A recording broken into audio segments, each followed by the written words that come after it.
Eu queria fazer um comentário aqui, nessa semana ainda que a gente está discutindo sobre a célula eletroquímica. Acho que essa aqui deve ser a terceira prancha, portanto. Célula eletroquímica. Alguma coisa de fundo prático, obviamente com seu embasamento teórico, mas que é importante quando você faz um experimento em eletroquímica, né? É o seguinte, basicamente você tem lá o seu vaso. Vaso também é outro nome que eu costumo usar, né? Vaso eletroquímico. Você tem lá um eletrodo aqui, vamos dizer que você tem um sistema convencional, né? Esses artigos científicos usam esse termo em inglês, Conventional Electrode System. Aí você tem, suponho aqui, um eletrodo de referência, um eletrodo de trabalho e o contra-eletrodo. E aqui você tem então uma solução. Aqui acontecem os fenômenos eletroquímicos que se deseja, né? Na verdade, principalmente, ainda mais se for a eletroquímica dinâmica, né? E não quiescente, na superfície dos eletrodos, próximo aqui, e não no bulk, né? Não na estrutura da solução como um todo. Bom, esses sistemas eles são conectados, né? Depois a gente vai mostrar o funcionamento de um potenciostato, mas esses sistemas são conectados, um potenciostato que vai dar um determinado registro aqui, e esse registro não pode ser, por exemplo, um registro de corrente, tá certo? Então, ocorre um fenômeno aqui, sei lá, vamos colocar que ocorre um fenômeno de...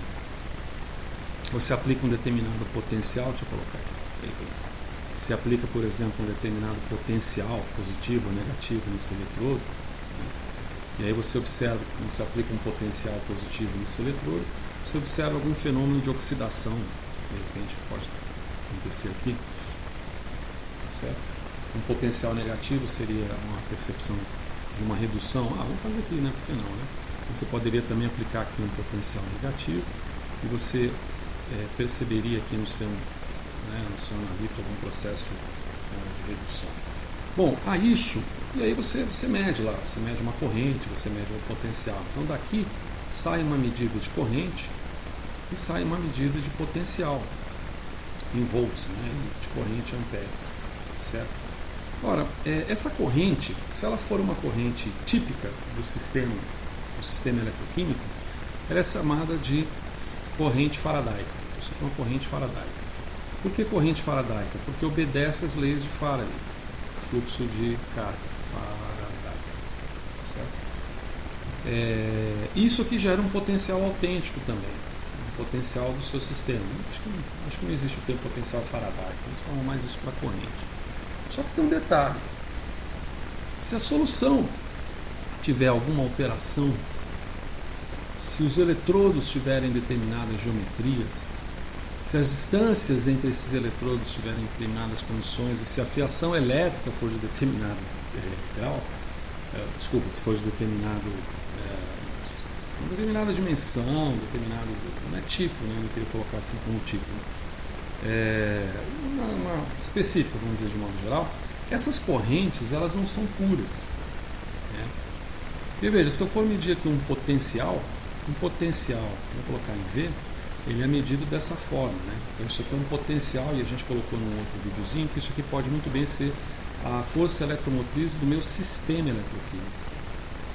Ocorre que se a gente imaginar, por exemplo, aí eu vou começar a colocar com cor verdinha. Se você imaginar que essa resistência da solução ela é pronunciável, quer dizer, essa solução ela deve ser uma solução eletrólita, né? Você tem, por exemplo, um KCl lá, 0,1 mol litro, como eu falei, ou até menos que isso.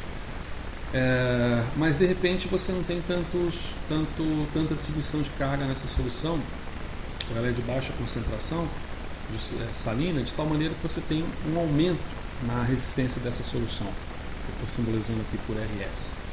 Você pode ter um aumento na resistência também do sistema como um todo, se você tiver uma fiação, seria uma fiação não adequada, uma fiação inadequada, vamos colocar uma fiação inadequada. Ou uma fiação inadequada também vai gerar algum tipo de resistência. Também. Você pode ter, por exemplo, eletrodos, um eletrodo com uma alta área de superfície, por exemplo, um macroeletrodo. E esse macroeletrodo, por exemplo, ele tem uma grande área de superfície, a ele você tem os fenômenos eletroquímicos acontecendo também nessa área de superfície, inclusive com o transporte de íons. Então isso aqui está associado de alguma maneira ao transporte de íons que chega a essa superfície, que não é tão homogêneo assim se esse transporte fosse chamados microeletrodos ou ultramicroeletrodos. Microeletrodos é micrométrica, ultramicroeletrodos é micrométrico ou submicrométrico, certo? Então você tem alguns fenômenos que podem acontecer aqui. Por exemplo, você pode ter uma diferença aqui, você pode ter uma diferença desses eletrodos aqui, em que você pode ter, vamos colocar aqui, uma alta impedância. Impedância uma alta impedância nesses eletrodos. Então tem uma diferença de resistividade, isso que está associado também a uma resistência, certo? Ou então o medidor que você tem aqui, esse medidor aqui, ele tem uma baixa impedância, e possuindo uma baixa impedância, ele permite o fluxo, um fluxo de elétrons por ele. Você vai, por exemplo, adquirir um medidor. Esse medidor pode ser um voltímetro. Vamos colocar aqui como sendo um voltímetro. Quer dizer, um voltímetro, ele pode ser um aparelho que mede, um multímetro que mede tensão, mede corrente, mede resistência, etc. Tal. Mas quando você vai adquirir, você pode notar, acho que eu coloquei isso em outro vídeo, que você sempre o adquire como sendo de alta impedância. Que alta impedância e alta resistência. Alta resistência é a passagem de carga, fluxo de elétrons. Por quê? Porque se você tiver um fluxo de elétrons dentro do sistema de leitura que você está tendo, você pode adicionar uma variável a mais, que é aquela corrente que está passando por dentro desse sistema. Uma outra situação que você pode envolver também, eu vou exemplificar ela para cá, mas serve para outras, é a distância. Você pode ter, por exemplo, uma alta distância entre os eletrodos. Não necessariamente o eletrodo de trabalho contra o eletrodo. Mas isso tudo acaba se somando, ok? Então você vê que são várias circunstâncias que acabam gerando, por conseguinte, essas circunstâncias todas aqui, elas acabam produzindo outro pequeno potencial, que é definido como um potencial ôhmico, Ele chama-se potencial porque ele segue a lei de Ohm, aqui. Ele é definido como um potencial ôhmico, mas é um potencial não desejável. E por ser não desejável, deve ser evitável. Sabe por quê? Porque esse potencial gera uma força eletromotriz final que vai ser, na verdade, a soma da força eletromotriz propiciada pelo sistema mais a força eletromotriz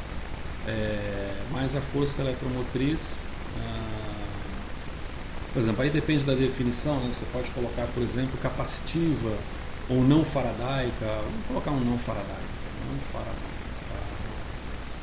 Esses termos a gente vai voltar a discutir a respeito, mas a base, a essência da coisa é que você tem na superfície dos eletrodos, eu não posso me delongar muito tempo nessa situação, mas aqui, na superfície dos eletrodos, vamos dizer que a superfície seja mais ou menos assim, assim, você tem um eletrodo que de repente está exibindo uma carga positiva aqui, certo? Você tem uma solução que é uma solução que envolve ambas as cargas, e de repente o que se aproxima aqui são cargas mais negativas, Então você tem uma situação chamada de dupla camada, que a gente vai discutir mais para frente, mas que gera o que se chama de corrente capacitiva, que é a corrente capacitiva, que é a corrente necessária para carregar essa superfície do eletrodo inicialmente. E todos esses processos, que também são dependentes da geometria do eletrodo, etc., geram, portanto, uma pequena diferença aqui de corrente não faradaica, tá? De tal maneira que a legítima, que é essa daqui, aqui eu coloquei o quê? Total, aqui eu coloquei MF, não sei se aqui é mol, o que é. Vamos colocar total aqui, eu não sei se isso aqui estava total. Agora vai ficar. Total, ela vai ser a do sistema que você está medindo, mais essa corrente capacitiva aqui, ou a corrente não faradaica. Isso faz, dá para descer esse cara aqui, ó. Isso faz, portanto, que nós tenhamos uma corrente que nos interessa, né, um potencial legítimo do sistema, coloquei potencial, sei lá, potencial do sistema, como sendo esse potencial que é igual, vai ser, não posso colocar aqui, pode ser colocado desse jeito, fazendo várias formas, né, fica meio esquisito, mas esse potencial do sistema, ele vai ser igual à força eletromotriz que se mede total e que engloba todas essas variáveis, ou seja, resumidamente, a alta resistividade da solução, que pode ser a natureza da própria solução, né, alta resistividade dela, condutividade iônica dela, ou a concentração de sais que é colocada na solução eletrólita, ou a geometria do eletrodo, a distância entre os eletrodos, que mais? A fiação inadequada, mas fundamentalmente a resistência da solução, esse é o principal, a resistência da solução, ela acaba interferindo a medida de tal maneira que você desconta aqui uma medida não faradaica, tá? Que é chamada de potencial ômico. Isso aqui é chamado de potencial ômico. Por quê? Porque segue a lei de Ohm, mas não está relacionado à potência do sistema. Isso também é denominado, como você tem uma queda aqui, né? Como você tem uma queda aqui, um sinal de menos, isso aqui é denominado de queda ômica. Acho que é assim que vai escrever, né? Queda ômica, ou do inglês ER drop. Tá? E essa queda ômica é muito debatida quanto é livre. Por exemplo, a diferença de impedância dos próprios eletrodos. Não, eu estou exemplificando. Você deve, resumidamente, evitar ou reduzir ao máximo possível a queda ômica, porque ela faz parte de uma corrente não faradaica, que por vezes pode ser uma corrente capacitiva ou uma corrente ômica, né? Então a queda ômica está associada a uma corrente que a gente pode chamar de uma corrente ômica, por conseguinte, mas os caras usam mais o termo capacitiva, tá? Corrente capacitiva. Partindo do pressuposto que o eletrodo, qualquer eletrodo, se comporta como um capacitor. Então, você quer um eletrodo, o eletrodo ele se comporta como um capacitor. E quanto menor for essa corrente capacitor necessária para carregar esse eletrodo, menor é a influência na leitura do sistema como um todo.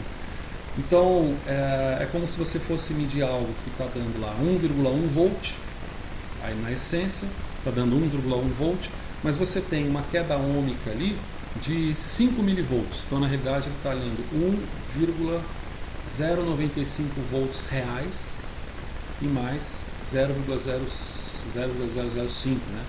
Eu falei 1, então vai ser 1,995, Jesus, 0,995, agora eu sei fazer essa conta,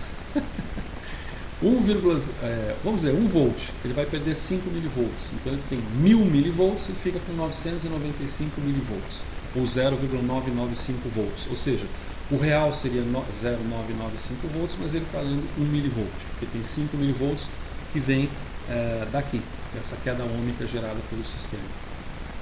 Certo? E isso é muito importante. Tem formas de você reduzir, né? Como é que eu posso colocar isso aqui meio rapidamente, apesar de que rapidamente já era pelo horário aqui.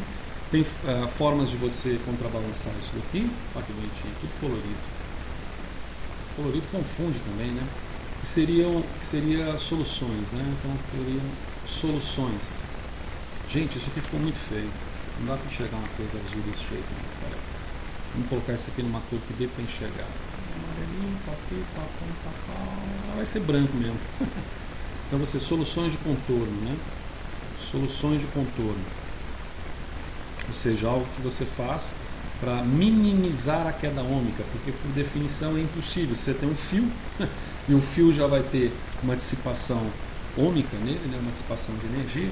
Quanto maior o fio, mais fino ele for, maior essa dissipação de corrente. Então, solução de contorno é, por exemplo, utilizar microeletrodos, ou que se chama de ultramicroeletrodos, certo? Porque você diminui a área de superfície, diminuindo a área de superfície, você vai reduzir também a resistência de solução próxima do contato eletrodo-interface, interface do eletrodo. A outra é você verificar a concentração do eletrólito, que deve ser suficiente para impedir migração de íons que levam à corrente capacitiva, né, os íons migram, vamos discutir isso um pouco também. Esses íons, se você tiver, você pode ter uma variação de concentração local gerada por variações na concentração de eletrólito. Então, o ideal é que você tenha uma alta concentração salina no eletrólito para permitir que você não tenha migração de íons, o fenômeno seja um fenômeno elétrico e não de atração ou repulsão próximo da superfície do eletrodo. Outra situação que você pode fazer é utilizar sistemas mais sofisticados, como 3 não é tão sofisticado, está exemplificado ali. Você pode utilizar 4 eletrodos. Então, eu já digo isso então de cara, que quando você usa um sistema de 2 eletrodos, um sistema de semi-referência, a possibilidade de queda ômica é maior. Mas se você estiver trabalhando com correntes muito pequenas, é claro que também você tem uma redução nesse sistema. Geometria, sim, a distância entre os eletrodos deve ser minimizada. Então, distância, vamos colocar distância minimizada, que é essa distância entre os eletrodos. Um grande exemplo disso, essa distância minimizada, é o chamado sistema que usa o capilar de Lange. Capilar de Lange, tá? Está exemplificado também num vídeo desses aí, acho que de PowerPoint, de slide, na verdade. O capilar de Lange faz o seguinte, se você imaginar que você tem, vou colocar ele para cá, se você imaginar que aqui você tem o seu vaso eletroquímico, tá? Vou fazer de propósito.